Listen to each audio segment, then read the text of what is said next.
معانا 3 مفاجآت النهارده من ايجي ستور وطلعوا الاختلافات الاولى الثانيه والثالثه. ايه الفرق بينهم؟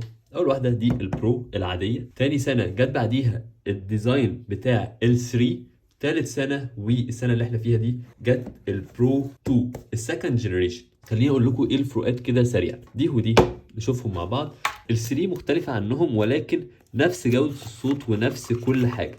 الديزاين بتاعها بيكون صغير، بتكون وايرلس تشارجر، وبتكون المايكات والسماعات حلوه جدا، وزي ما انتم شايفين كده بيكون تصميمها مريح في الود وما بتكونش فيها اكتف نويز كانسليشن. وطبعا بفكركم ان الثلاثه بيشتغلوا على الايفون كانهم اوريجينال بالظبط، يعني بيتعرفوا عليهم بانيميشن، وكمان فيها فايند ماي ديفايس. دي البرو العاديه زي ما اتعودنا دايما، بتكون محتويات العلبه السلك ومقاسين كمان هنا غير المقاس اللي راكب فيه، وبتكون الكفر بتاعها مطول زي ما انتم شايفين، وفيها طبعا وايرلس تشارجر، والتاب بتاعتها بتكون داخل الودن وفيها اكتف نويز كانسليشن. طبعا كلهم فيهم التاتش من الحته دي والكنترول. نحط دي وخليكم فاكرينها قوي. اما بقى البرو 2 للوهله الاولى هتلاقوها ان هي زي بالظبط البرو العاديه، ولكن هقول لكم الفرق كمان شويه. اول فرق في العلبه نفسها ان بيجي معاها الهاندل زي بتاعه نوكيا القديمه، ولكن طبعا ببريميوم كواليتي. وتاني فرق التبس اللي موجوده هنا بيكون في 3 مقاسات غير اللي موجود جوه، بالاضافه لسلك الشاحن المعتاد. بالنسبه للبوكس ذات نفسه فايه الفرق؟ خلينا نشوف. اول حاجه دي الهاندل بتاعه